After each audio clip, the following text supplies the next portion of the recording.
Welcome to a Farmer's Mid-Morning Show. Your host, Noah Nasiali Kadima, out of County 034.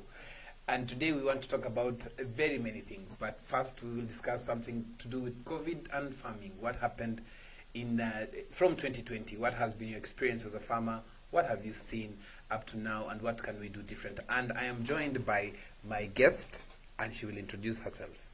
Hi guys, my name is Anne Maitai.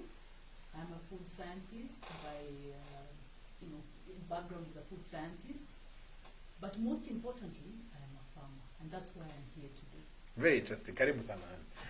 I wanted to ask you, yes, has COVID normalized no. in the farms? No, Have things gone back to normal? Not yet. In fact, we are far from it because the disruption was here. Mm-hmm.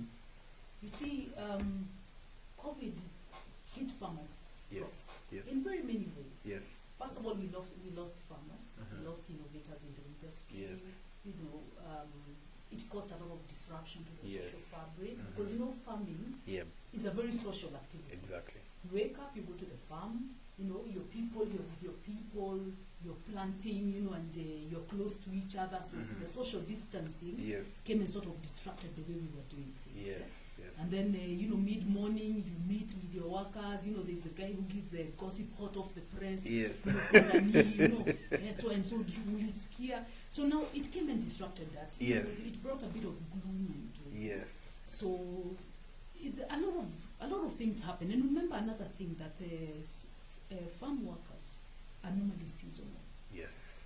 Yeah? Oh. So, you may employ one guy, but have 10 people who are from within the neighborhood. Exactly. Now, when everything was disrupted in terms of even transport, you could not take, Matatu was carrying this number of people, you could not work before this time and after certain time. Yes. It really caused a lot of drama.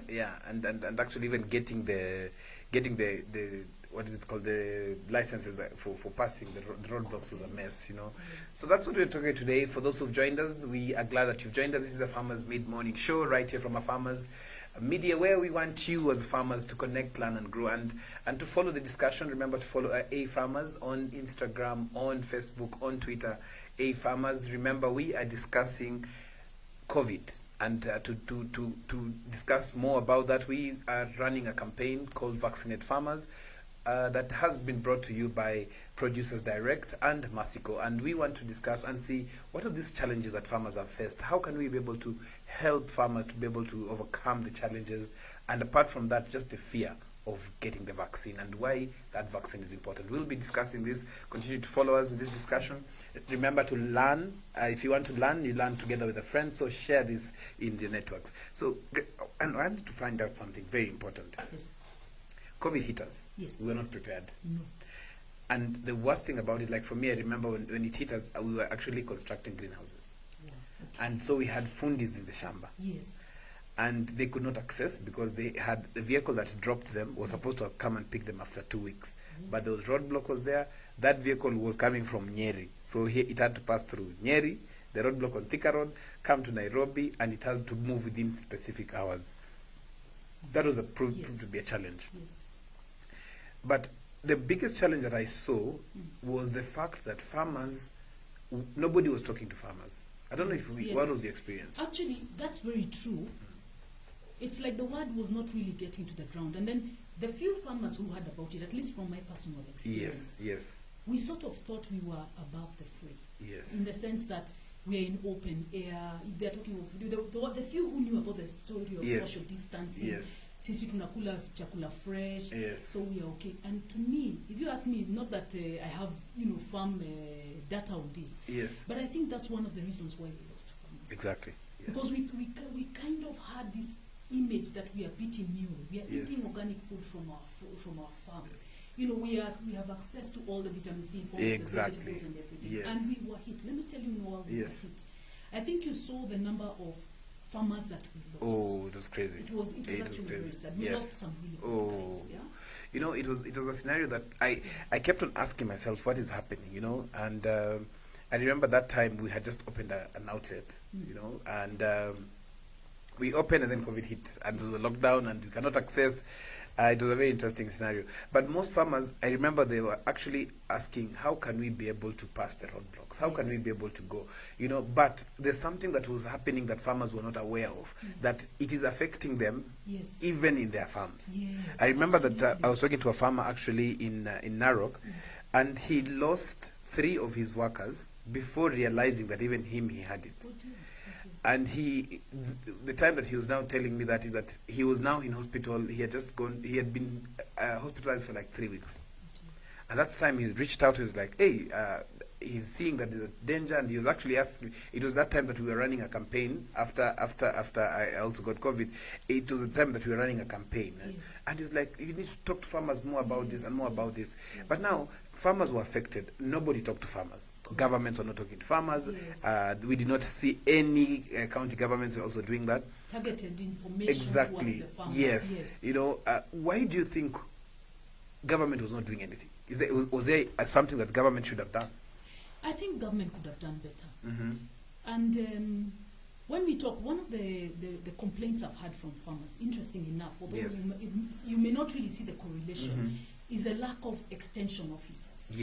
Now let me tell you, extension officers at this point in time would have offered 2 things. The usual extension, agricultural extension advice, you know, plant this and that. But at the same time, the same channel, the same extension officers would have been used to get the information down to the farm. Exactly. Because like we've said, the problem with farming is one. It's both a problem, it's both a blessing and a problem.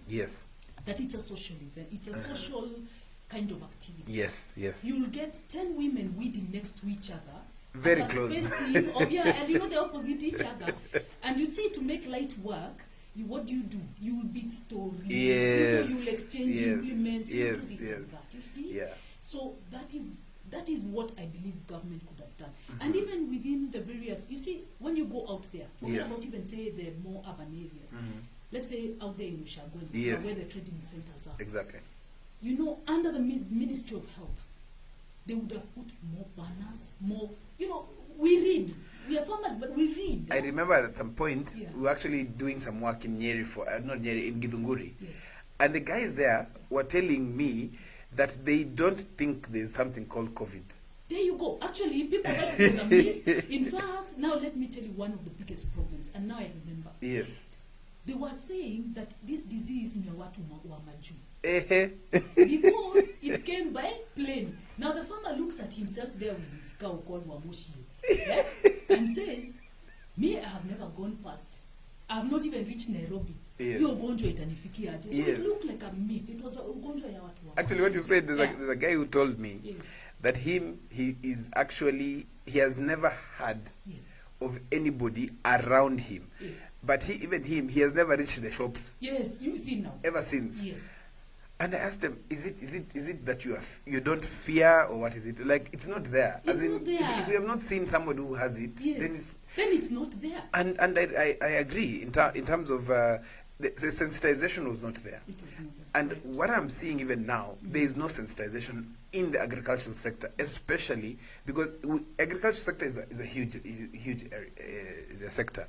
And being a huge sector, what happens is that they have to. We have to see how best to be able to do this, you know, and that's now why together with Producers Direct, we saw it's better to actually go out and sensitize farmers. Initially, it was just a discussion about COVID, what are the dangers, how to protect ourselves, which we'll be sharing later on. The only thing that you've mentioned, I just want to go back to the statement you've mentioned about extension officers. These people were not there. They were not there.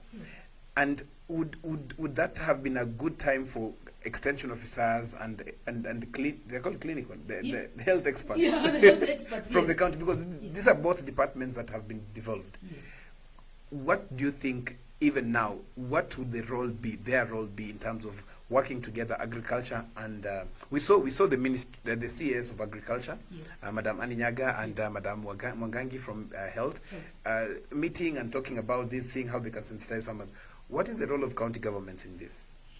I think the main role of county governments would be more of coordinating the activities of these two areas, you know, now the health side and the agriculture side, so that it's more targeted. Let's say, for instance, they decide to target, if it's in Kajiado, we are targeting the Loitoktok side. Yes. Let's go there, let's get on the ground. Let's, yes. If it's banners, if it's whatever, I'm sure the budget is there. Yes. Because the truth is, like you've said, farmers are so many. It's one of the biggest areas. It's one of the biggest employers. It's the and biggest. In fact, you see, there you go. Yes. And in fact, after COVID, if there was ever any doubt about the employment that is created by now it became clear because a lot of people lost their jobs. So it was almost like the default position was wacha nijaribu ukulima. I remember onions, kila mtu alikimbia kwa kitunguu. And you know what happened. And you know what it has never recovered, but I hear now it's recovering. Yeah, now it's recovering, but it's recovering it was a mess. In time for, the imports that normally come in around June, so there you go. And remember another thing. Yes. COVID hit us shortly. The COVID hit us in 2020 proper. Yes. Just shortly before mid-2020. Yep. Do you remember what was happening at the beginning of 2020? We had been hit by locusts. Exactly. So we had barely put our heads above the water. Yes. With those two funny locusts, which were making us beat souffleurs and do all manner of funny dances and antisocial behavior. Yes. And then COVID comes and hits us. And I think in a way you can understand why the farmer was also wary. He's barely come out of locusts. To come and tell him there's this thing called COVID, yes. He tells you, me I need to recover. Hey, I was talking to some farmers from Laikipia. Yes. And at that time, because we were ordering some potatoes from that side, yes. And he actually told me, viazi ilikulwa na locust. At that time, it was passing through around near that area. It was going to fagia kila kitu. Yeah. Now, I cannot go to my farm because I cannot come to Nairobi and pick stuff, seeds and fertilizer for my farm. He just told me it is up to him, he's just leaving it to God. To God, yeah. Actually, that's what I know a lot of people did that. When they just shrug their shoulders, look at the sky and say, tumewachia Mungu. Yeah, but you see, as we're discussing this, the role of county governments, I think, is something very important that we, especially in agriculture, and more or less, more importantly, even in farming. Yes. They are in agriculture. Yes. But it looks like sometimes that they are only focused on the inputs, probably, and not the farmer themselves. What do you think would be important for farmers? How do you think farmers can address this issue so that we start seeing more interaction, more engagement, yes. And from not only policy, because I think government comes with only policy, yes. But the physical, if you have good policy and nobody to implement it, as good as not having the policy. What do you think county governments can do, or what do you think farmers can do to the era of demonstration and scale after handshake? But yes, but what do you think farmers should do to be able to attract this? Because now we want to attract the extension officers. Yes, what do you think farmers should do? That's a tough one because one of the challenges I've seen with farmers is our lack of solidarity. Mm-hmm. We have a lot of individualism. Mm-hmm. Yeah, that is why somebody, for instance, will have a very good variety of potatoes, and when Anne goes to his farm and asks him, what na hizi nini, now he'll just say, ai, ni shauri ya Mungu, yani ni Mungu ndio amenisaidia, without telling me that you bought original seeds. By the way, I will come back to you. I saw you have a viazi. And by the way, I'm very generous with information because I say that if you do well as a farmer, yes. That's my joy. I mean, you're not stealing my market. You'll sell wherever there's enough room for you. Yes. So, okay, back to the story of what farmers can do. Mm-hmm. As farmers, like I said, our biggest problem is individualism. Yes. Unless we get farmers who begin to jitokeza, to sort of stand out and be counted and say, you guys, let's meet, because the areas are not very big. Let's meet, let's discuss a way forward, let's see how we can present our issues to the county government. I remember, by the way, this is from experience. I did actually try to mobilize farmers. The time there was a bit of an outcry about honey, the law that was supposed to be passed. Yeah. Oh, I remember discussing it. Yes. And even the issue of the potatoes. There were quite a number of things. Yes. And I'm telling you, it was an uphill battle. Because what happens is you yourself, you come out and say, look, guys, I'm willing to go and meet the relevant people. Yes. Whether it's Kilimo House, or whether it's the county government, I'm willing. I just need, say, 2 or 3 of you to go together. And within the group, we have people who are experts in writing policy or whatever, or writing a proposal that we will present, as we will go and present it. We'll go and present. And you, the rest of the farmers, you make sure that when push comes to shove, tunaenda pamoja, tushikane. Yes. You say no, Anne is representing us, yes. Noah is representing our views. Tunaongea, exactly. So that was the biggest problem. But I think all hope is not lost. But before that, before you go, let's dive in deeper. Yes. Why do you think the solidarity is not there? Is it just because everybody is doing their own thing? Is it people are tired of following, probably thinking the system can support? Why do you think farmers are tired of this union, this unity kind of thing? Because you find everybody goes to the market, yes. with everybody's hiring a truck. Instead of them hiring one lorry of 20 tons, yes. everybody's hiring a pickup of 1 ton. Remember one thing, Noah. I think it was the late president of Tanzania, Julius Nyerere, who described yes. Kenyans and talked about our individualism. Yes. I'm not very sure that we've ever been that together as farmers, to say that maybe we used to be very together and now we are individualism has set. But long time we used to have. It was a bit better because it was cooperatives, grew, yes. And also it was farming was being done by people who have grown up together. Okay. Remember these days yes. that a lot of farms have been sold, so there are new entrants within an area. The people you grew up with are not necessarily the ones. The ones who knew you when you were running barefoot, yes, with torn shorts, and maybe so you have a history with them. So together. There's a sort of so there was a way that you would even. I remember that. That made me see Jana. Yes. We used to be given a lift, yes. and the neighbor who had the vehicle sometimes would stop outside our gates just to wait for us to get the lift. Yes. Because coming from Riruta satellite all the way to Jammu, and yes. the kid was in Aga Khan, Bus. so it was so easy. Yes, like in squeezy, my friend. Windows up. Imagine even me right now. Yes. Excuse me, because I'm farming in Dagoretti. Yes. I find that people get very shocked when I go to the farm, and there's some kids who want to ride in my car, and see muingie, everybody enter where you'll find space, car too. And people are like, how? This one, she's so different. And there's a lot of individualism. Yes. I'll tell you another way. You see, recently we had an outbreak of fall armyworms. Yes. If you want to understand what individualism about farmers is, there was an outbreak of armyworms. Traditionally, you should actually let your neighbor know. Because even as you're spraying your farm, and to bring whatever activities. Yes. If your farmer does not, if your neighbor does not do the same thing, yes, they're doing zero work. Because all those worms will just wait and they'll come back to your farm. Exactly. Do you know I was hit by the fall animals? I did not realize. Yes. I said, but where have they come from? Only for a neighboring farmer to tell me, you did not know, me I've been spraying. Then I told him, listen, you've been spraying, you didn't tell me. Yes. Now zitarudi kwako. Spray. Now you'll have to spray again. Yet if we had all known about it, if we had all, You know that individualism has actually even costed, when you talk about lack of markets, it's just a scenario that somebody is coming by from here. Yes. But since I don't care who my neighbors are and what they're growing, this guy will buy from me at 20 bob, will go there and say, hata huyu amenuzia na 15. You see. Get next akasema huyu hata yuko mingi hata tumechukua tu zingine na 10 bob. Let me tell you. Hata usiende mbali. You see the recent shortage there was of one of the brands, that had a shortage of potatoes, a particular type of potatoes. Yes. Logical, farmers should know, since it was said such and such a variety of potato is a good one. Why can't 2-3 farmers, if it wasn't for our individualism, and you realize that's the potato I recently I remember, and I was like, hey, we're gonna hit. It was pure coincidence, because I'm always trying new things. So I remember I just said, let me try this one. I'm not going to use a traditional one that has a problem of it breaks apart easily. So I said, let me try this one. So it was purely by coincidence that I grew the same potato. But what I'm saying is, if the individualism did not exist, as farmers, let me tell you, 2-3 farmers would have chicaned. They grow that particular variety of potato. Yes. And then they make sure, you see, when there's apart from strength in numbers, there's what you call not division of labor, what's the word I'm looking for, where you get the same labor when you're buying the inputs, you buy the same, because you're doing shared resources. Yes.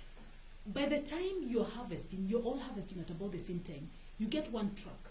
You take all those potatoes to that guy, go and negotiate. And it would have even been easier because the seedlings for that potato is actually grown locally. It's and then it is transported to another country where farmers attend to doing it better together, and then it comes back as frozen. There you go. But now that point, in fact, we'll not talk about that one now. That one. Anyway, we'll talk about. Because sometimes I feel so upset when I think about the way some of these things are so obvious. Yes. They're so obvious to the point that you want to laugh and say, I mean, really. Yeah. Wow. Very interesting. The discussion we're having here is basically what has happened in the COVID era for farmers. Some very interesting discussion that we are actually having a discussion here. We want to see different roles of different players in the sector. We've heard about the potatoes issue. It's still a hot potato issue. We'll discuss another day. But now we want you as a farmer, if you're following us, let us know where you're listening to us from, where you're watching us from, and most importantly, let us know how COVID has affected you as a farmer, how it has affected other people or other farmers that you actually interacted with. If you're not a farmer, let us know how you are supporting the local farmers. We're going for a short break, and when we come back, we will discuss something more detailed. What does the COVID vaccine mean? What are the truths and myths around the COVID vaccine? We'll be right back.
wanted to talk a little bit about our latest technology, which is the potato tissue culture.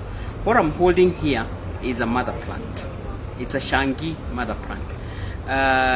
The mother plant comes from a platelet that we buy from a tissue culture laboratories and develop it and harvest the seedlings so that they can become potato. So this is a mother plant that is about 2 months old. So we have done some harvesting from here, you can see. And what we mean by harvesting is like we would harvest, this is a platelet. We would harvest another one. This one will probably give us about 10 of this. So this then will be grown into a media and into a tray like this. and after 4 weeks, this will be ready for transplant into the farm.